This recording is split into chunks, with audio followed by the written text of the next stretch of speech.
Hello everyone, स्वागत है आप सभी का टोपस फ्रेंड चैनल में। इस वीडियो में आज हम पढ़ेंगे कंप्यूटर का लेक्चर 1। ठीक है, जैसे मैंने आपको कहा था मिशन एचएससी 2021। ठीक है, ये हमें पूरा करना है। एचएससी में हमें जॉब पानी है 2021 में, तो उसी के लिए जो है हम सबसे पहले पढ़ने वाले हैं कंप्यूटर। हिंदी में हम कंप्यूटर पढ़ेंगे। जो भी नोट्स होंगे वो आपको हिंदी में ही अवेलेबल होंगे, क्योंकि इंग्लिश में हम पहले ही पढ़ चुके हैं सब कुछ। ओके, तो बिल्कुल हिंदी में पढ़ेंगे, समझ कर पढ़ेंगे, और जो भी मैं कराऊंगी उस सभी के नोट्स आपको जो है पीडीएफ में अवेलेबल होंगे। ओके, तो पीडीएफ के लिए जो है आप लिंक दिया गया है, वहां जाकर रजिस्टर करके ले सकते हैं पीडीएफ। इसके साथ ही अगर आप जो है हरियाणा पुलिस, ग्राम सचिव या पटवारी हो, कनाल पटवारी हो, इनके लिए मॉक टेस्ट खरीदना चाहते हैं तो ये आप परीक्षा ऐप से खरीद सकते हैं। ठीक है, इन मॉक टेस्ट को खरीदने के लिए आप हमारा टॉपर्स 50 कोड यूज कर सकते हैं। अगर कोड यूज करेंगे तो आपको 50% का ही जो है उस पर ऑफ मिल जाएगा। ठीक है, तो चलिए फर्स्ट लेक्चर हम देखेंगे कंप्यूटर का। बेसिक पढ़ेंगे बिल्कुल पहले, क्योंकि अभी ग्राम सचिव का जो पेपर हुआ उसमें आपने देखा बिल्कुल बेसिक क्वेश्चन जो थे पूछे गए थे। ठीक है, जो बेसिक टर्म जो यूज होती है वो पूछी गई थी। ऐसा नहीं है कि हाई नहीं आया था, नेटवर्किंग भी पूछा गया था, बट कुछ बेसिक टर्म जैसे मेमोरी से रिलेटेड कैशे मेमोरी पूछा गया था। यहाँ पे ही रैम रोम हो गया, परमानेंट कौन सी है, ठीक है, वोलाटाइल नॉन वोलाटाइल, तो वो देखेंगे। इसके साथ ही जैसे एक वर्चुअल मेमोरी आया था, तो हमें जो है अपना जो बेसिक चीजें हैं वो भी क्लियर करनी है। साथ में हाई के साथ साथ हमें बेसिक भी क्लियर करना है। तो आज हम जो है वही पढ़ेंगे, बिल्कुल कंप्यूटर का शुरू से पढ़ेंगे कि कंप्यूटर क्या होता है, क्या क्या फंक्शनिंग होती है इसकी। ठीक है, देखिए कम पढ़ेंगे लेकिन अच्छे से पढ़ेंगे। ठीक है, एकदम से सारी चीजें खत्म नहीं करेंगे, धीरे धीरे जो है हम क्लासेस लेते जाएंगे और सारी चीजों को कवर करते जाएंगे। तो देखिए सबसे पहले हम बात कर रहे हैं कंप्यूटर की। कंप्यूटर को हिंदी में क्या कहा जाता है? एक बार ये क्वेश्चन जो था एग्जाम में पूछ लिया गया था कि कंप्यूटर को हिंदी में बोला क्या जाता है। तो कंप्यूटर को हिंदी में बोला जाता है संगणक। संगणक, या इसके अलावा इसको अभिकलित्र भी कहा जाता है। अभिकलित्र, ये दोनों ही नाम किसके हैं? कंप्यूटर के हैं हिंदी में। फिर क्वेश्चन आता है कि कंप्यूटर शब्द की उत्पत्ति किस शब्द से हुई है? तो कुछ मानते हैं कि कंप्यूटर शब्द की उत्पत्ति जो अंग्रेजी शब्द है कंप्यूटर, इससे हुई है, और कुछ लोगों का मानना है कि कंप्यूटर शब्द की उत्पत्ति लैटिन वर्ड, लैटिन भाषा का जो शब्द है कंप्यूटेयर, इससे हुई है। ठीक है, और कंप्यूट हो या कंप्यूटेयर हो, दोनों का ही मतलब क्या होता है? दोनों का ही मतलब होता है कैलकुलेशन या कैलकुलेट। हिंदी में बोलेंगे गणना करना। अब आपसे पूछा जाए कि कंप्यूटेयर का मतलब क्या है, तो गणना करना इसका मतलब होता है।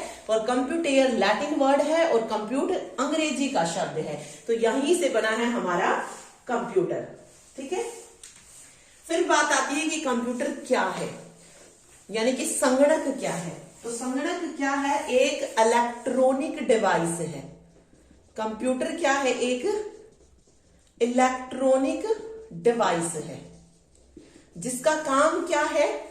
जो डाटा होता है, डाटा उसको ग्रहण करना, यानी कि लेना। ठीक है, डाटा को लेना, उसको प्रोसेस करना। प्रोसेस करने का मतलब क्या है? जो भी डाटा है उसको स्टेप वाइज लगाना, फिर अगर हमें उसकी जरूरत नहीं है तो उसको स्टोर करके रखना। स्टोर का मतलब क्या है? एक जगह पे एकत्रित करना, और जैसे ही हमें उसकी जरूरत है तो वो हमें क्या भी दे देता है? रिजल्ट भी दे देता है, जिसको हम बोलते हैं आउटपुट, यानी कि परिणाम को भी शो करने का काम किसका है? कंप्यूटर का है। तो ये 4 फंक्शन होते हैं इसके मेनली। डाटा को ग्रहण करना यानी कि इनपुट, प्रोसेस, स्टोरेज और आउटपुट। ठीक है, ये 4 मेन फंक्शन होते हैं कंप्यूटर के। तो याद रखिए, कंप्यूटर एक ऐसी इलेक्ट्रॉनिक डिवाइस है जो क्या करती है, जो बहुत सारी कंपोनेंट से तो बनती ही है, साथ ही इसका काम क्या होता है? इनपुट को लेना होता है यूजर से, उसको प्रोसेस करना होता है, स्टोर करना होता है और आउटपुट देना होता है। ये कंप्यूटर के 4 मेन फंक्शन होते हैं, इनपुट, प्रोसेस, आउटपुट और स्टोरेज। ठीक है, तो देखिए कुछ इस तरीके से काम करता है। जैसे डाटा की फॉर्म में ये आपसे कुछ लेगा, ठीक है, किसकी फॉर्म में? डाटा की फॉर्म में। जो डाटा आपसे लेगा उसको क्या नाम दे दिया गया? इनपुट का नाम दे दिया गया। अब बात आती है कि डाटा एक्चुअल में होता क्या है, ठीक है। डाटा क्या होता है? जिस चीज का कोई मतलब ना हो। जैसे मैंने लिखा किसी का नाम जैसे राम, ये क्या है? एक डाटा है। 5 क्या है? एक डाटा है, ठीक है, क्योंकि मुझे नहीं पता 5 क्या है। राम तो बहुत सारे मिल जाएंगे, तो हमें नहीं पता कि एग्जैक्ट राम है कौन ये। फिर मैंने लिखा 7th C, अब 7th C क्या है ये भी नहीं पता है, ठीक है। तो ये जो चीजें हम देंगे कंप्यूटर को, इसको हम क्या बोलते हैं? इनपुट बोलते हैं, इनपुट बोलते हैं। फिर आता है यहाँ पे प्रोसेसर। प्रोसेसर जो क्या करता है? प्रोसेस करता है, यानी कि जो डाटा होता है उसको स्टेप वाइज लगाता है, कुछ इस तरीके से कि कोई राम है जिसका रोल नंबर 5 है और वो 7th C में पढ़ता है, तो ये काम किसका हो जाएगा? प्रोसेसर का हो जाएगा। अब इस प्रोसेसर ने जो प्रोसेसिंग की उसको हम क्या कर सकते हैं? या तो स्टोरेज में स्टोर कर सकते हैं, उस स्टोरेज में स्टोर भी कर सकते हैं इसको, और या उसको हम किसको दे देते हैं? आउटपुट की फॉर्म में वापस दे देते हैं। और जो ये चीज हमें मिली, जो मीनिंगफुल होके हमें डाटा मिला, उसको हम क्या नाम देते हैं? इंफॉर्मेशन का नाम दे देते हैं। तो इंफॉर्मेशन क्या होता है? जिस डाटा का कोई मीनिंग निकलता हो वो हमारी इंफॉर्मेशन बन जाती है, और जिसका कोई मतलब नहीं वो हमारा डाटा होता है, ठीक है। तो ये होता है मेन इसमें, ओके। चलिए, अब डाटा पता चल गया, इंफॉर्मेशन पता चल गया। अब आती है कंप्यूटर की फुल फॉर्म भी जो है कई बार पूछ ली जाती है। कंप्यूटर की फुल फॉर्म देखिए, 8 शब्द इसमें होते हैं। COMPUTER, कंप्यूटर, ठीक है। सबसे पहले होती है कॉमनली ऑपरेटेड मशीन, पर्टिकुलरली, ये हिंदी में ऐसे ही लिखा मिलेगा आपको कि इसका एग्जैक्ट मीनिंग नहीं मिलेगा, okay. Particularly used for technical education and research, ये इसकी फुल फॉर्म होती है। Commonly operated machine particularly used for technical education and research, okay. तो इसमें से आपसे डायरेक्ट तो नहीं पूछेंगे, सिर्फ ये पूछ सकते हैं कि कंप्यूटर में P का मतलब क्या होता है, या T का मतलब क्या होता है, R का मतलब क्या होता है। तो इस तरीके से आपसे पूछा जा सकता है यहां से क्वेश्चन, ओके। चलिए, अब बात आती है कंपोनेंट ऑफ कंप्यूटर। तो देखिए, हमारा कंप्यूटर जो होता है वो किस किस से मिलकर बनता है? कंप्यूटर की अगर हम बात करें तो वो हमारा 2 चीजों से बनता है, या भाग कह लीजिए। क्या? हार्डवेयर, और दूसरा क्या होता है? सॉफ्टवेयर। हार्डवेयर कंप्यूटर सिस्टम की वो चीजें होती हैं जिसको हम देख भी सकते हैं और छू भी सकते हैं, देख भी सकते हैं, छू भी सकते हैं। और सॉफ्टवेयर क्या होता है? सॉफ्टवेयर जो होता है सेट ऑफ इंस्ट्रक्शन होता है, यानी कि निर्देशों का समूह होता है सॉफ्टवेयर, जिसको हम सिर्फ देख सकते हैं, छू नहीं सकते हैं, वो हमारा सॉफ्टवेयर हो जाएगा। फॉर एग्जाम्पल, हार्डवेयर, जैसे आप सीपीयू, पता आपको क्या होता है? सेंट्रल प्रोसेसिंग यूनिट, ये क्या है? एक हार्डवेयर है जिसको हम देख भी सकते हैं, छू भी सकते हैं। मॉनिटर हो गया, या फिर कीबोर्ड कह लीजिए, या माउस है, ये क्या है? ये सारी चीजें हार्डवेयर हैं। और सॉफ्टवेयर कौन सी है? निर्देशों का समूह, सेट ऑफ इंस्ट्रक्शन। जैसे कि MS ऑफिस, आप उसको क्या कर सकते हैं? सिर्फ देख सकते हैं कंप्यूटर में, छू नहीं सकते हैं, तो वो हमारा क्या हो जाएगा? सॉफ्टवेयर हो जाएगा, ठीक है।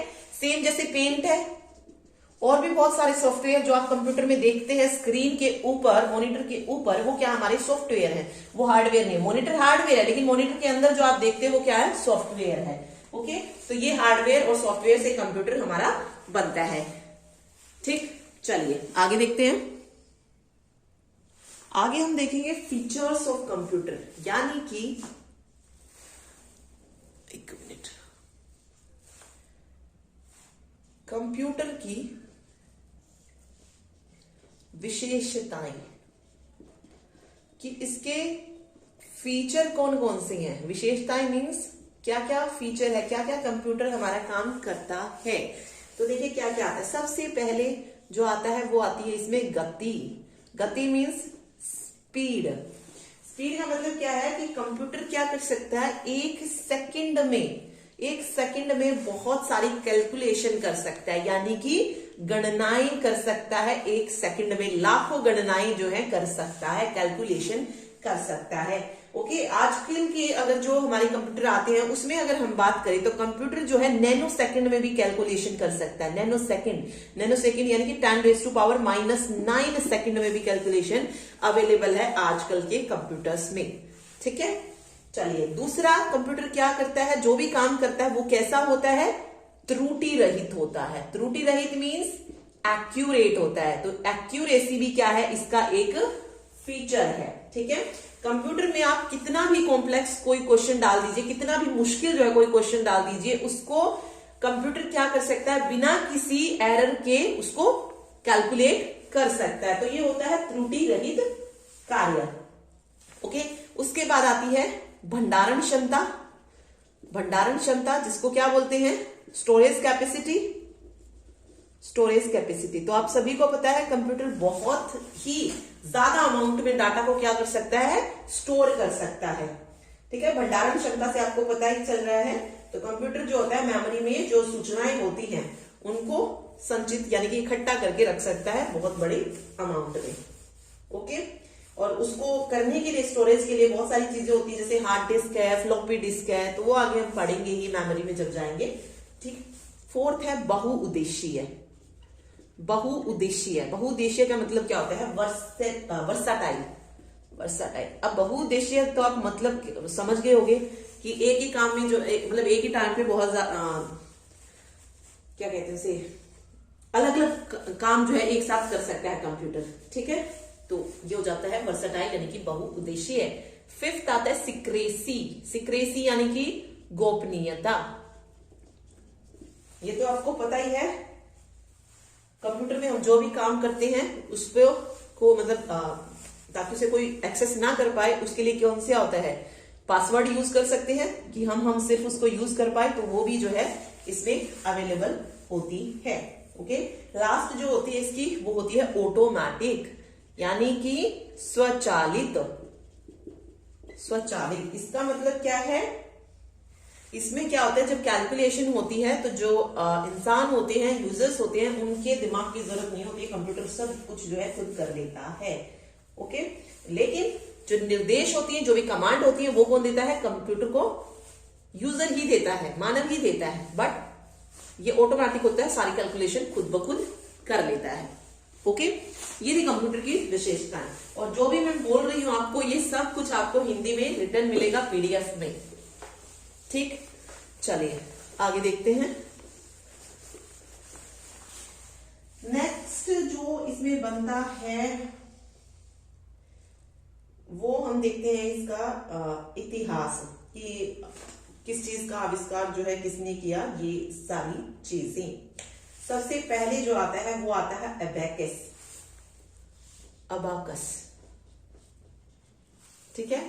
नेक्स्ट है नेपियर बॉन्स।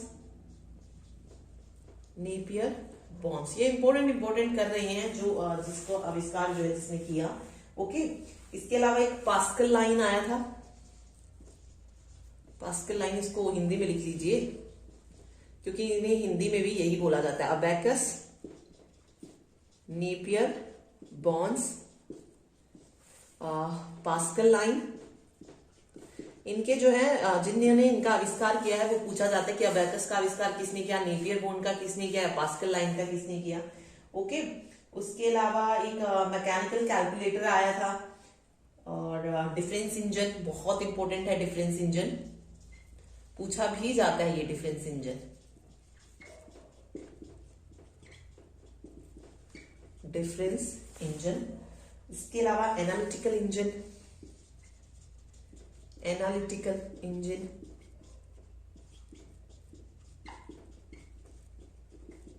इसका आविष्कार किसने किया।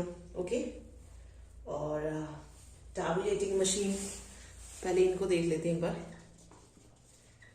ये कुछ मैंने इंपॉर्टेंट लिखे हैं, वैसे तो बहुत सारे आविष्कार हुए, बट जो बार बार एग्जाम में पूछे जाते हैं हम सिर्फ उन्हें देखेंगे कि किसने जो है इनका आविष्कार किया है। ओके, चलिए दो मेन जो इसमें इंपॉर्टेंट है वो है एनालिटिकल इंजन और डिफरेंस इंजन। इसका आविष्कार किसने किया था? चार्ल्स बैबेज ने किया था। चार्ल्स बैबेज को और क्या कहा जाता है? फादर ऑफ कंप्यूटर भी कहा जाता है। क्वेश्चन पूछा जा सकता है फादर ऑफ कंप्यूटर किसे कहा जाता है, तो चार्ल्स बैबेज को फादर ऑफ कंप्यूटर कहा जाता है। डिफरेंस इंजन का आविष्कार चार्ल्स बैबेज ने 1822 में किया और एनालिटिकल इंजन का 1833 में, यानी कि 10 या 11 साल बाद जो था इसका किया था। ओके, ठीक। उसके अलावा टैबुलेटिंग मशीन पूछा जाए तो टैबुलेटिंग मशीन का आविष्कार किया था हरमन होलरिथ। हरमन होलरिथ ने टैबुलेटिंग मशीन का आविष्कार किया था 1880 में। ठीक है, और क्या है यहाँ पे? पास्कल लाइन पूछा जाता है, किसने किया था? ब्लेज पास्कल ने जो था इसका आविष्कार किया था 1642 में। कहां का रहने वाला था ब्लेज पास्कल? फ्रांस का। नेपियर बोन्स जो था ये जो इसका आविष्कार था ये जॉन नेपियर ने किया था। ठीक है, जॉन नेपियर, इसने आविष्कार किया था इसका, नेपियर बोन का। और अबाकस का यूज क्यों किया जाता है? तो जोड़ने और घटाने के लिए अबाकस का यूज किया जाता है। तो अबाकस में आपने देखा हो तो कुछ छड़ ऐसे होती है और जिसपे इस तरीके से बिट्स जो होती हैं वो डाल दी जाती है और उसी से जो है एडिशन और सब्सट्रैक्शन जो है किया जाता है। आजकल बच्चों को स्कूलों में भी जो है ये सिखाया जाता है। ओके, इसके अलावा अगर हम अबाकस की बात करें तो देखिए अबाकस को कहा जाता है कि चीन के जो आविष्कारक थे ली काई चेन, इन्होंने जो था इन्वेंट किया था। वैसे अलग अलग टाइप का आता है अबाकस, तो कोई इसमें जो है डायरेक्ट नहीं पता। जैसे अडेप्ट अबाकस है वो टिम कार्मर था, तो अलग अलग आता है, बट अबाकस ये कहा जाता है कि चीन ने जो था इन्वेंट किया था, चीन में इन्वेंट हुआ था। ओके, तो बस अभी फिलहाल इसमें इतना ही आप याद रखिए। बाकी डिफरेंस इंजन इसमें बहुत इंपॉर्टेंट है, एनालिटिकल इंजन बहुत इंपॉर्टेंट है। टैबुलेटिंग मशीन मैंने आपको बता दिया 1880 में जो था बनाया गया था और टैबुलेटिंग मशीन का ही यूज किया गया था 1890 में जनगणना के लिए। अब ये क्वेश्चन आ सकता है कि किस चीज का मतलब कौन सी मशीन थी जिसका यूज 1890 में जनगणना के लिए किया गया था? वो थी टैबुलेटिंग मशीन। ठीक है, इसके अलावा एक और इंपॉर्टेंट है इनायक, ईडीसैक और यूनिवैक। ये दोनों भी जो है एग्जाम में क्वेश्चन आते हैं। सबसे जो इंपॉर्टेंट है वो है इनायक और यूनिवैक। देखिए, एक तो इनकी फुल फॉर्म पूछी जा सकती है ENIAC इनायक, और दूसरा है यूनिवैक। ओके, तो देखिए इनायक की फुल फॉर्म होती है electronic numerical integrator and calculator. Electronic numerical, okay Hindi में देख लेना सही लिखा है या नहीं, बट ऐसा ही होता है न्यूमेरिकल, और integrator and calculator. Integrator and calculator. ठीक है, ये इनायक था जिसको किसने डेवलप किया था, ये एग्जाम में आएगा, तो वो थे जेपी इकर्ट और डब्ल्यू मूचली था, John muesli. Okay, JP Eckert और जॉन मूचली, कुछ ऐसे, जॉन मूचली। ठीक है, इन्होंने इसे डेवलप किया था 1946 में। और ये इनायक जो है फर्स्ट जनरेशन का कंप्यूटर था। ये क्वेश्चन कई बार आ जाता है कि फर्स्ट जनरेशन का कंप्यूटर कौन सा है, तो इनायक जो था फर्स्ट जनरेशन कंप्यूटर था। उसके अलावा बात करें यूनिवैक की, तो यूनिवैक में क्या हो जाता है? यूएनआई का मतलब हो जाता है यूनिवैक, यूनिवर्सल, और एसी से क्या बन जाता है? Automatic computer. ठीक है, इसमें क्या था? इंटीग्रेटर एंड कैलकुलेटर था और इलेक्ट्रॉनिक न्यूमेरिकल था। यहाँ पर यूनिवर्सल ऑटोमेटिक कंप्यूटर, इसको भी किसने किया था? जे इकर्ट और जॉन मूचली ने 1951 में। ठीक है, दोनों को ही। ओके एक ईडी सेक हो रहा है। ईडी सेक का मतलब क्या होता है? Electronic delay storage automatic calculator. वैसे पर वो आता नहीं है, ये दो ही बहुत इंपॉर्टेंट है।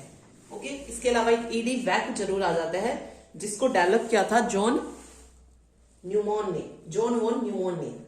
ठीक है, बस इतना याद रखिए, ज्यादा इसमें पढ़ने की जरूरत नहीं है। इलाइक हो गया, यूनिमैक हो गया, ये दो बहुत इंपॉर्टेंट है। ओके उसके बाद आती है कंप्यूटर की पीढ़ियां, देख लेते हैं।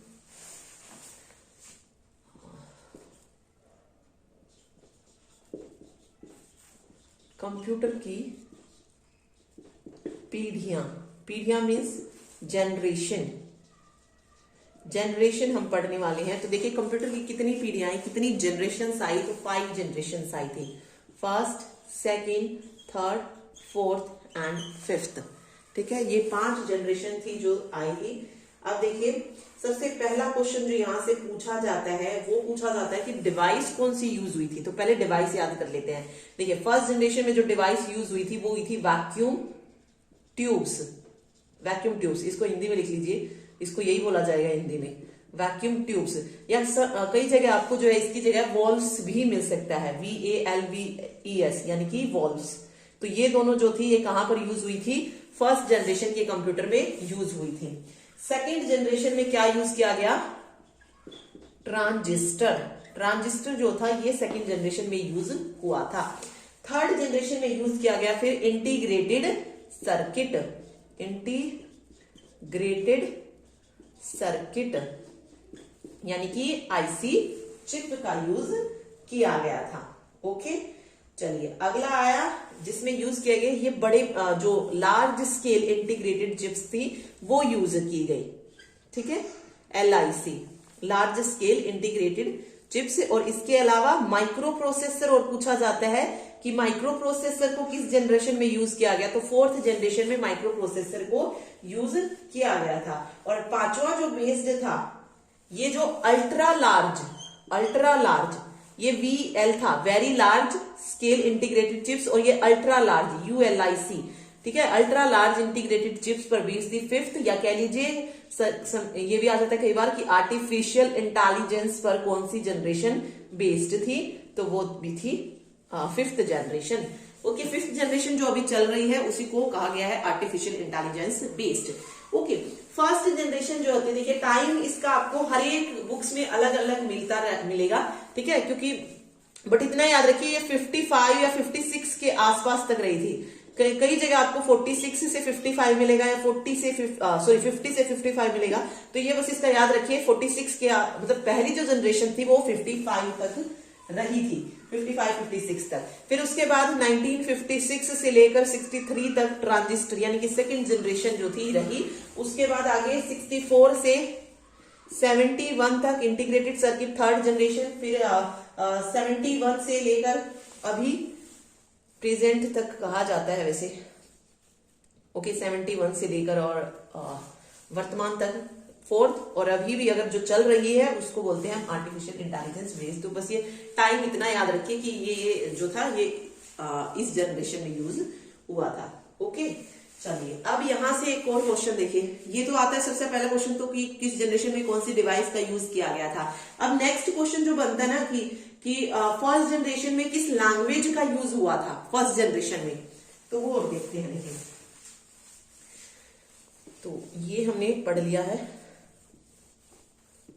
एक और देखते हैं। चलिए देखिए सबसे पहली जनरेशन थी, इसमें जो लैंग्वेज यूज की गई वो यूज की गई मशीन लैंग्वेज। लिखते चलिएगा जो नोट्स बना रहे हैं, machine language.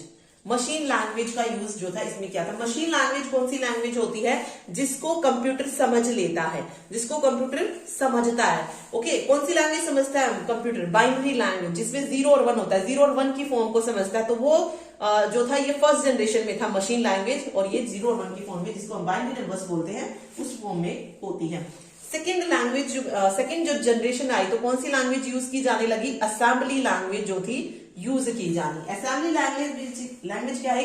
Low level language है। मशीन लैंग्वेज भी लो लेवल है, बट इसमें जो है 0 और 1 की फॉर्म में न कर कुछ जो निमोनिक्स होते हैं, जैसे ऐड, इस तरीके से SUB सब, इस तरीके का जो था ये यूज किया जाने लगा था। ये होती है असेंबली लैंग्वेज। ओके, इसके साथ ही हाई लेवल लैंग्वेज भी जो थी सेकेंड जनरेशन में यूज होने लगी थी। ओके, थर्ड जनरेशन में अगर हम बात करें तो इसके लिए आई फोर्ट्रेन।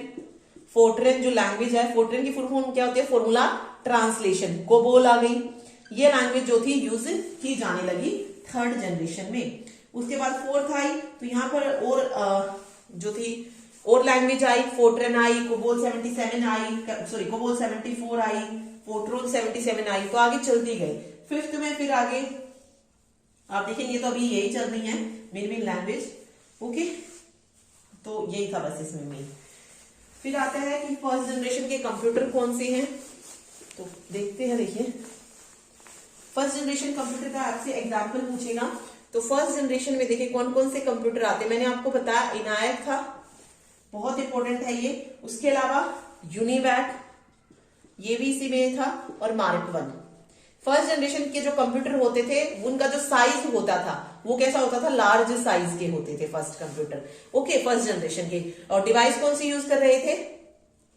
डिवाइस आकार जो था वो बड़ा होता था, और इसमें यूज किया गया वैक्यूम ट्यूब और वॉल्व्स का।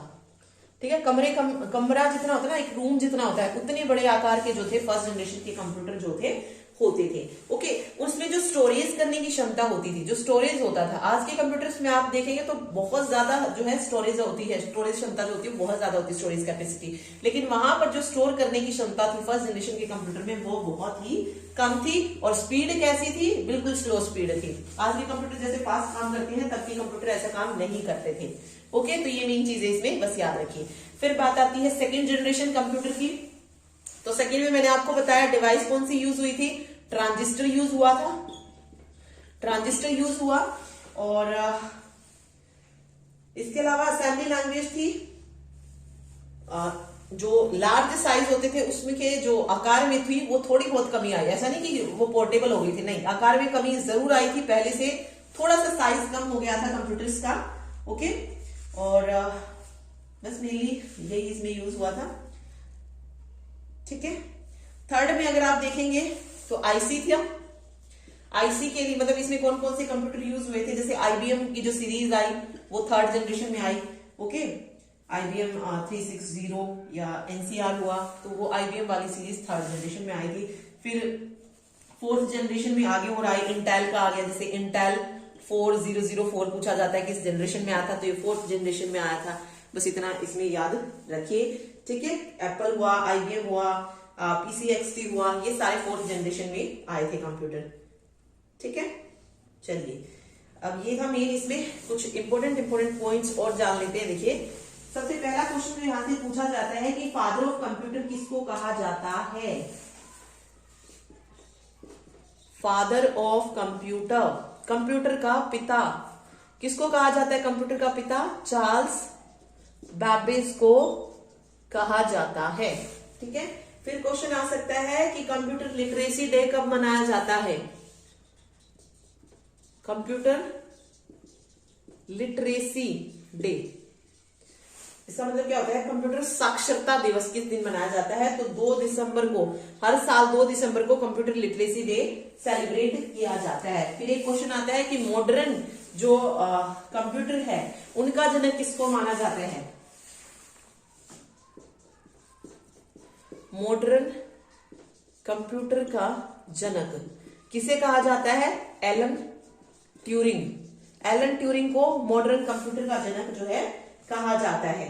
ओके, और भारत में पहला निर्मित कंप्यूटर कौन सा था जो भारत में बना था? वो था सिद्धार्थ। बार बार आते हैं क्वेश्चन, सिद्धार्थ था जो कि भारत में पहला पर्सनल कंप्यूटर जो था बना था। ठीक है, चलिए अब बात करते हैं क्लासिफिकेशन ऑफ कंप्यूटर की। क्लासिफिकेशन यानी कि कंप्यूटर का वर्गीकरण देखते हैं। क्लासिफिकेशन, ठीक है, साइज के आकार पर जो थे कंप्यूटर कितने टाइप का होता है, या जो भी आकार हुआ, आकार वही सॉरी साइज ही होता है, और या उद्देश्य के आधार पर हो गया या अनुप्रयोग के आधार पर हो गया, काम करने की क्षमता किसकी ज्यादा होती है, उसके बेस पर जो है हम इसका क्लासिफिकेशन देखेंगे।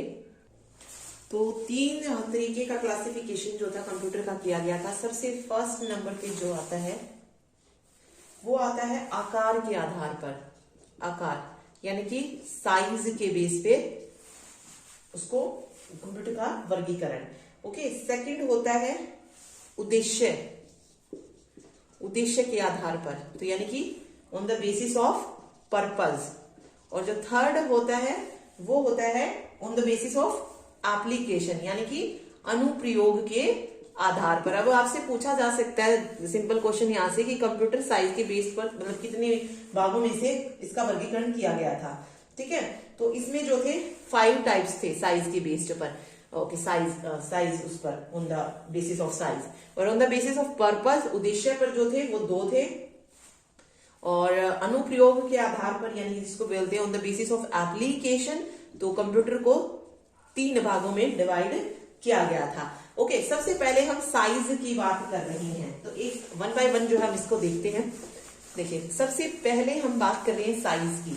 तो साइज के बेस पर 5 टाइप कौन से इसके बने थे वो देखते हैं।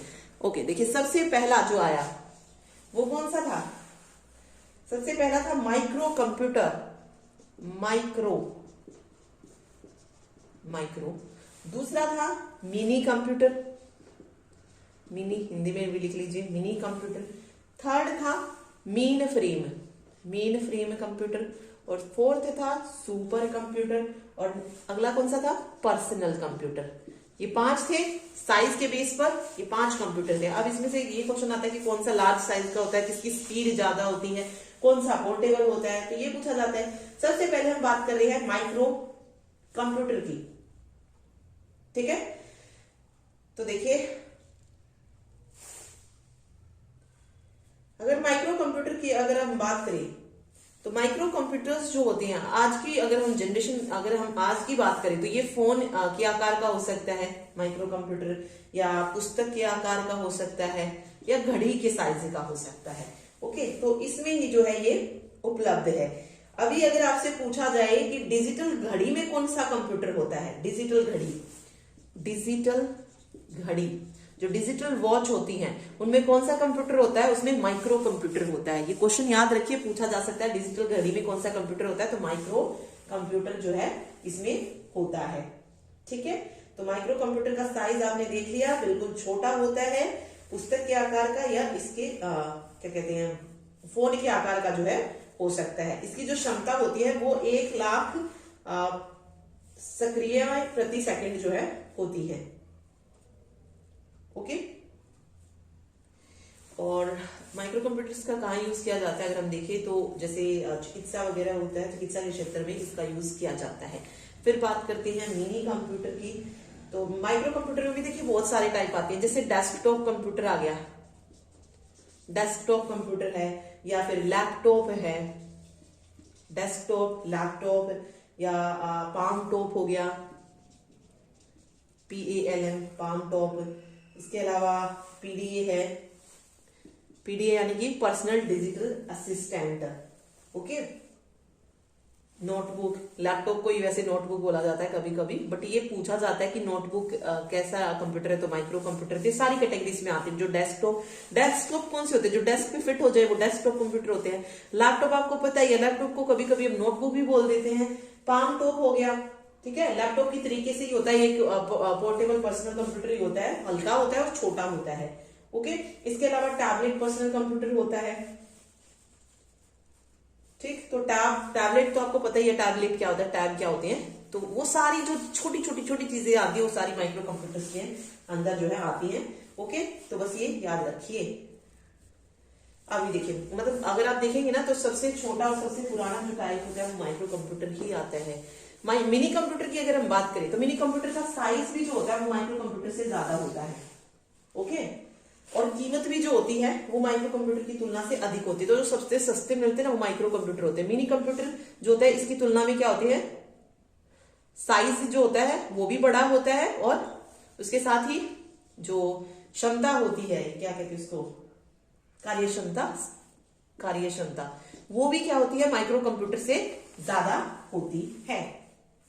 ओके, ओके इसकी गति पूछ ली जाती है कई बार कि मिनी कंप्यूटर की गति कितनी होती है, स्पीड कितनी होती है, तो 10 से लेकर 30 MB मिप्स यानी कि मेगा इंस्ट्रक्शन पर सेकेंड होती है। 10 से 30 मिप्स मिनी कंप्यूटर के। उसके बाद मेन फ्रेम कंप्यूटर की अगर बात करें तो आकार में जो सबसे बड़ा कंप्यूटर होता है वो कौन सा होता है, ये पूछा जाता है इसकी साइज में सबसे बड़ा कंप्यूटर कौन सा होता है, मेन फ्रेम।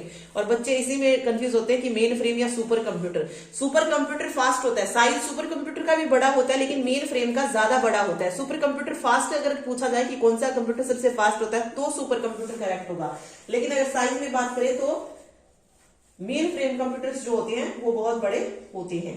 ओके, कार्य में बात करें या कीमत में बात करें तो माइक्रो कंप्यूटर और मिनी कंप्यूटर दोनों से ही साइज में भी ज्यादा होते हैं और कीमत में भी ज्यादा होता है main frame computer.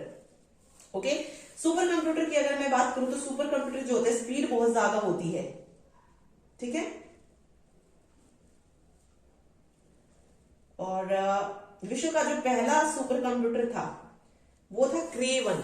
First super computer अगर पूछा जाए तो कौन सा था, CRAY क्रे 1 पहला सुपर कंप्यूटर था ये। ओके, भारत के पास भी एक सुपर कंप्यूटर है जिसका नाम पूछा जाता है कौन सा है, तो परम, PARAM परम, ये भारत का सुपर कंप्यूटर है पहला। ओके, भारत का पहला सुपर कंप्यूटर जो है कौन सा है, परम है। और सिद्धार्थ क्या था, पहला पर्सनल कंप्यूटर था। ये चीज आप याद रखिए, कंफ्यूज मत होइएगा। सुपर कंप्यूटर अगर पूछा जाए तो परम है और पर्सनल कंप्यूटर पहला पूछा जाए तो कौन सा है, सिद्धार्थ है। सिद्धार्थ और परम, ये दो चीज आप इसमें याद रखिए। ठीक है, चलिए ये था। और एक और बात, एक और चीज यहां से आती है कि परम का जो था किसने डेवलप किया था, तो CDAC ने परम को डेवलप किया था या इन्वेंट किया था, मतलब विकास जो था CDAC ने किया था। ठीक है, और क्यों यूज किया जाता है सुपर कंप्यूटर का, जो ये मौसम की भविष्यवाणी होती है या एनिमेशन हो गया, ठीक है, अंतरिक्ष में जो यात्री जाती हैं उनको भेजने के लिए या जो बड़ी बड़ी लेबोरेटरीज होती है वहां पर इन सुपर कंप्यूटर का जो है यूज किया जाता है। ठीक, चलिए, और उसके अलावा पर्सनल कंप्यूटर तो आ गया है, उसमें जो भी पर्सनल कंप्यूटर यूज किए जाते हैं घरों में जो हम ज्यादातर यूज करते हैं वही आते हैं पर्सनल कंप्यूटर में। अगला है उद्देश्य के आधार पर, यानी कि on the basis of purpose. On the basis of purpose में दो तरीके के आते हैं, एक होते हैं जनरल पर्पस कंप्यूटर और दूसरे होते हैं स्पेशल पर्पस कंप्यूटर। देखिए, पर्पस यानी कि उद्देश्य के बेस पर दो भागों में इसको डिवाइड किया जाता है। फर्स्ट आता है जनरल पर्पस और दूसरा होता है special purpose computer. General purpose को क्या बोलेंगे हिंदी में, सामान्य उद्देश्य। सामान्य उद्देश्य कंप्यूटर और स्पेशल का क्या हो जाएगा, विशिष्ट, या कह लीजिए विशिष्ट उद्देश्य कंप्यूटर। सामान्य में क्या होता है, जो भी डाटाबेस वगैरह हमें तैयार करना होता है या दस्तावेज जो होते हैं वो तैयार करने होते हैं, वो हम सामान्य जो कंप्यूटर होते हैं उनमें करते हैं। ओके, अंतरिक्ष विज्ञान संबंधी जो चीजें होती हैं वो हम स्पेशल कंप्यूटर में तैयार करते हैं, तो ये मेनली दो ही होती हैं। ओके, और ये वैसे पूछा भी नहीं जाता है पर्पस बेस्ड। ठीक है, मेन दो ही पूछे जाते हैं, एक साइज वाला और दूसरा जो एप्लीकेशन बेस्ड जो होता है, कार्य करने के आधार पर जो बेस्ड होता है। ओके, चलिए, अब एप्लीकेशन पर जो बेस्ड होता है यानी कि अनुप्रयोग पर जो बेस्ड होता है वो तीन भागों में डिवाइड किया जाता है। कौन कौन सा, देखिए, फर्स्ट होता है एनालॉग कंप्यूटर, दूसरा होता है डिजिटल कंप्यूटर और थर्ड होता है हाइब्रिड कंप्यूटर। ठीक है, तो ये तीन जो है इसमें टाइप आते हैं। एनालॉग कंप्यूटर जैसे कब यूज किया जाता है, जो हम प्रेशर होता है, तापमान होता है, उनको जो मापने के लिए जो चीजें यूज की जाती है, जो यूज किया जाता है उसको हम एनालॉग कंप्यूटर बोलते हैं। ओके, वो एनालॉग कंप्यूटर होते हैं। फॉर एग्जांपल एनालॉग में जैसे स्पीडोमीटर हो गया, स्पीड चेक करने के लिए, या फिर भूकंप जिससे हम मापते हैं वो हो गया, वो सारे क्या है, एनालॉग कंप्यूटर हैं। डिजिटल कंप्यूटर कौन सा होता है, अब जो जैसे जहां पर हम 0 और 1 की फॉर्म में जो है डाटा यूज करते हैं वो डिजिटल होते हैं। जैसे हमारे आजकल के कंप्यूटर हैं, जैसे डेस्कटॉप कंप्यूटर है या लैपटॉप है, ये किस तरीके के कंप्यूटर, ये डिजिटल कंप्यूटर हैं। ओके, एनालॉग मैंने आपको बता दिया प्रेशर को मापने के लिए जो चीजें होती हैं या स्पीड के लिए जो चीजें होती हैं, फॉर एग्जांपल स्पीडोमीटर हो गया, वो एनालॉग मीटर होता है, सॉरी एनालॉग कंप्यूटर होता है। और डिजिटल में 01 की फॉर्म में जो चीज यूज की जाती है, लैपटॉप हुआ, डेस्कटॉप हुआ, पर्सनल कंप्यूटर हुआ, ये सारे डिजिटल में चले जाएंगे। हाइब्रिड क्या होता है? जो एनालॉग और डिजिटल दोनों से मिलकर बनता है, ओके, जिसमें एनालॉग और डिजिटल दोनों के गुण जो है शामिल होते हैं, वो हमारा हाइब्रिड कंप्यूटर होता है। फॉर एग्जांपल जैसे ईसीजी होती है ना, ईसीजी मशीन जो होती है, या डायलिसिस होती है, ये जो होती है ये क्या है? डिजिटल भी है और एनालॉग भी है, तो ये हाइब्रिड मशीन होती है। ओके, चलिए ये था। अब आता है कंप्यूटर का यूज कहाँ कहाँ होता है। तो कंप्यूटर का यूज आप सभी को पता है, आजकल हर क्षेत्र में, हर एक क्षेत्र में जो है कंप्यूटर का यूज किया जाता है, चाहे वो सिनेमा हो या फिर जैसे रेलवे में हो, अगर आपको टिकट बुक करानी होती है तो वो हम करा सकते हैं कंप्यूटर से। ओके, शिक्षा के क्षेत्र में इसका यूज किया जाता है, संचार के क्षेत्र में हो या उद्योग के क्षेत्र में, हर जगह, विज्ञान हो, हर जगह जो है कंप्यूटर का यूज होता है। तो ये तो हमें पढ़ने की जरूरत नहीं है और ना इतना से इनको कुछ पूछा जाएगा। ओके, बट पता होना चाहिए कहाँ कहाँ जो है इसका यूज किया जाता है। ओके, चलिए अभी क्वेश्चन देखते हैं। यहां से देखिए, डिजिटल घड़ी में कौन सा कंप्यूटर होता है? माइक्रो कंप्यूटर होता है। ठीक है, ओके। एक क्वेश्चन आया था, इंटीग्रेटेड सर्किट जो होती है कौन सी जनरेशन में यूज हुई थी? 3rd जनरेशन में। वो किसकी बनी होती है? तो वो किसकी बनी होती है? सिलिकॉन को SI से दिखाते हैं, और जर्मेनियम, इन दो चीजों से बनती है इंटीग्रेटेड सर्किट चिप। जर्मेनियम को क्या लिखते हैं? GE। ठीक है, तो इंटीग्रेटेड सर्किट की चिप जो होती है वो किससे बनती है? सिलिकॉन और जर्मेनियम की बनी होती है। ओके, भारत का सबसे तेज कंप्यूटर पूछा जाए तो इका जो है भारत का सबसे तेज कंप्यूटर है। ओके, तो ये आप याद रखिए। इसमें से बाकी ज्यादा कुछ नहीं आता है, यही चीजें थी, बट बेस थोड़ा सा बनना चाहिए। अगला टॉपिक बहुत इंपोर्टेंट होने वाला है, क्योंकि यहाँ इसमें से जो नेक्स्ट टॉपिक हम पढ़ेंगे, मेमोरी पढ़ेंगे और इनपुट आउटपुट डिवाइस। वैसे इनपुट आउटपुट तो देखिए सबको पता है कौन सी इनपुट है कौन सी आउटपुट है, बस एक बार देख लेंगे कि कौन कौन सी होती है। मेन जो हम पढ़ेंगे वो मेमोरी पढ़ेंगे। मेमोरी क्यों इंपॉर्टेंट है? क्योंकि आपने पेपर देखा होगा ग्राम सचिव का, तो कैशे मेमोरी भी आई थी, ठीक है, रैम आया था, रोम था, यानी कि ऑप्शन में मैं बात कर रही हूँ, यहाँ से जैसे पूछा गया था नॉन वोलेटाइल कौन सी है। और इसके अलावा ऑक्सिलरी मेमोरी आपको पता होनी चाहिए क्या होती है, और वर्चुअल मेमोरी क्या होती है, ठीक। और सेकेंडरी स्टोरेज तो फिर है ही, हार्ड डिस्क हुआ, जैसे एक डिस्क ड्राइव पूछा गया था कि डिस्क ड्राइव क्या होता है, मीन्स जिसमें डिस्क को होल्ड किया जाता है, वो चीज क्या होता है? Disk drive. जैसे एक और चीज यहाँ से पूछी गई थी, ओके नहीं, वो हम ऑपरेटिंग सिस्टम में देखेंगे। जैसे सीक टाइम पूछा गया था, सीक टाइम वैसे तो मैंने आपको कराया था जब मैंने क्वेश्चन कराए थे, बट इसको हम ऑपरेटिंग सिस्टम में पढ़ेंगे, सीक टाइम क्या होता है। ओके, तो मेन हमारा मेमोरी रहेगा कैशे मेमोरी, रैम, रोम, प्राइमरी मेमोरी, सेकेंडरी मेमोरी कौन कौन सी होती है, ओके, मैकेनिकल कौन सी है, ऑप्टिकल कौन सी है, तो वो सारी चीजें हम मेमोरी में कवर करेंगे नेक्स्ट चैप्टर में। ओके, क्वेश्चन भी देख लेंगे जो ग्राम सचिव में पूछे गए थे मेमोरी से रिलेटेड, साथ साथ वो क्वेश्चन भी जो है कवर करेंगे। यहाँ से मैं बिल्कुल बेसिक से अगर बात करूं तो कुछ नहीं आया था, बिल्कुल जो हमने अभी फर्स्ट लेक्चर पढ़ा है उसमें से कुछ नहीं था, बट मेमोरी से आया था, तो नेक्स्ट में हम मेमोरी जो है साथ साथ कवर करेंगे। Okay, thank you so much, next video में मिलते हैं। और वीडियो अच्छी लगे तो लाइक जरूर कीजिएगा। Thank you.